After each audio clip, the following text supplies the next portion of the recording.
Like video, subscribe channel and press the bell icon for more videos. Thank you. Hello guys, today we will study about future perfect continuous. इसकी पहचान identification जो है वो future continuous वाली रहेगी, यानी कि रहा होगा, रही होगी, रहे होंगे। अब इसका अफर्मेटिव देख लेते हैं। अफर्मेटिव इसका जो फॉर्मूला है वो है subject plus will plus have. अच्छा, इसमें एक वर्ब की एक हेल्पिंग वर्ब और ऐड हुआ है, been, will have been. 3 helping verb होगा, ठीक है। उसके बाद वर्ब की first form plus ING plus object plus since for. Okay, अब इसकी एग्जांपल देख लेते हैं। सुबह से बारिश हो रही होगी। अच्छा, एक चीज़ मैंने आपको बताई थी, दोबारा से बता रहा हूँ कि बारिश हो रही होगी सुबह से, रात से, या फिर बादल आसमान पर छा रहे होंगे रात से सुबह से, या गर्मी बहुत तेज़ हो रही होगी कल से, दोपहर से, शाम से। तो उसके लिए इट लगता है शुरू में ना, ठीक है। सब्जेक्ट जो है ना इट को बनाते हैं। फॉर्मूला अप्लाई कर लें, इट आ गया, फिर पूरा एज इट इज़ जो है ना 3 हेल्पिंग वर्ब आ गई। विल हैव बीन, क्या हो रही होगी, बारिश, बारिश हो रही होगी। एग्जैक्ट टाइम बताया जी, बताया सुबह से हो रही होगी, तो फिर लगेगा सिंस, फिर उसके बाद लगेगा मॉर्निंग। और वैसे भी सिंस फॉर के हवाले से मैं आपको काफ़ी वीडियो में बता चुका हूँ, फिर दोबारा बता देता हूँ। सिंस जो है ना, सिंस ये सही टाइम के लिए लगता है, जैसे सुबह, शाम, रात, कल दोपहर, आज दोपहर, और 2 बजे से, 3 बजे से, 4 बजे से, मंगल से, बुध से, जुमरात से, 2015 से, 16 से, 17 से, ठीक है। और फोर जो लगता है ना, फोर लगता है 2 घंटों से, 3 सेकंड से, 10 दिन से, 10 साल से, सही है, 15 हफ्तों से, ऐसे इनके लिए जो है ना फोर यूज़ होता है। ओके, सेकंड एग्जांपल देख लेते हैं। कल रात से आसमान पर बादल छा रहे होंगे। देखो, बादल वाली बात आ गई ना, इसमें भी हम सब्जेक्ट इट को बना लेंगे ना। इट वैसी फार्मूले के जो है ना हेल्पिंग वर्ब तीनों इसीलिए आए। विल हैव बीन, क्या छा रहे होंगे, बादल ना। क्लाउडिंग एट, कहाँ पर, स्काई पर। At sky since last night, यानी कल रात से।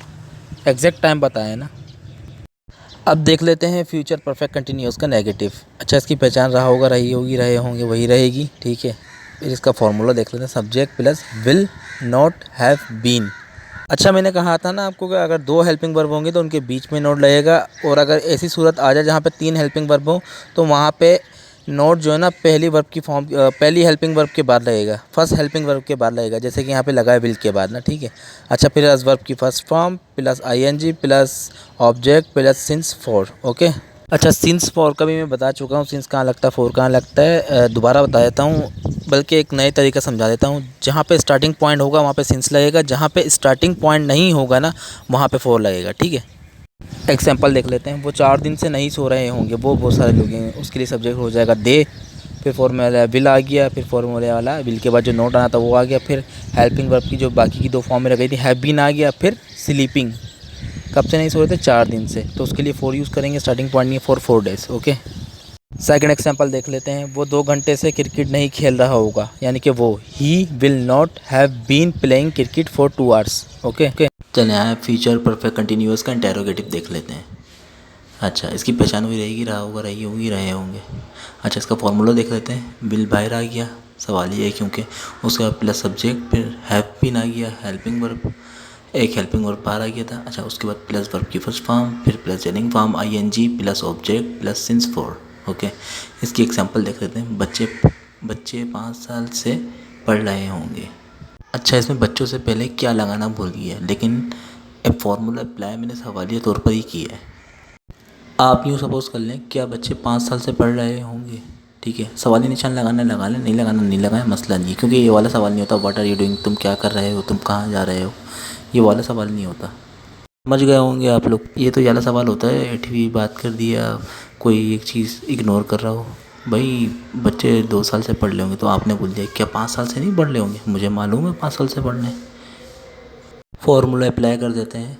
विल बाहर आ गया, फिर children, have been helping verb, क्या कर रहे होंगे, पढ़ रहे होंगे। स्टार्टिंग कब से, 5 साल से, स्टार्टिंग पॉइंट नहीं है, 4 5 ईयर्स। ओके, बाकी लास्ट में सीन्स 4 का मैं आपको समझा चुका हूँ। अच्छा, सेकंड एग्जांपल देख लेते हैं। क्या आप 2 घंटे से काम कर रहे होंगे, ठीक है।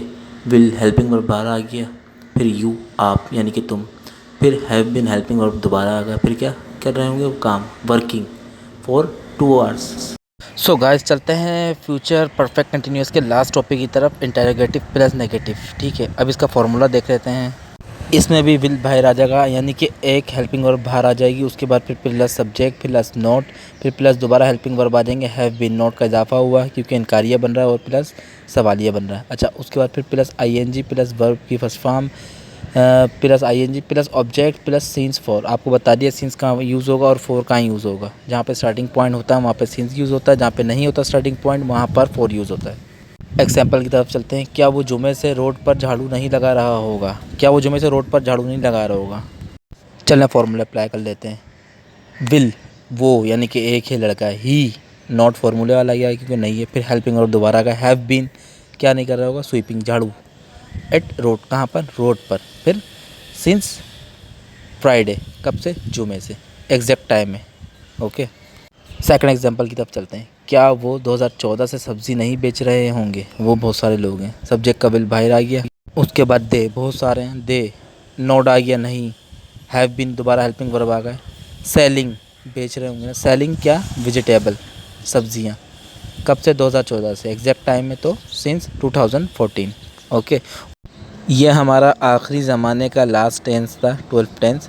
ये भी ख़त्म हो गया है। ठीक है, उम्मीद करता हूँ आपको वीडियो बड़ी पसंद आएगी और आपसे अभी भी रिक्वेस्ट करूँगा कि फ्यूचर हो, पास्ट हो, प्रेजेंट हो, आपने इनकी पहचान आइडेंटिफिकेशन और इनके फार्मूले याद करने हैं ताकि आप बआसानी सीख सकें। ओके।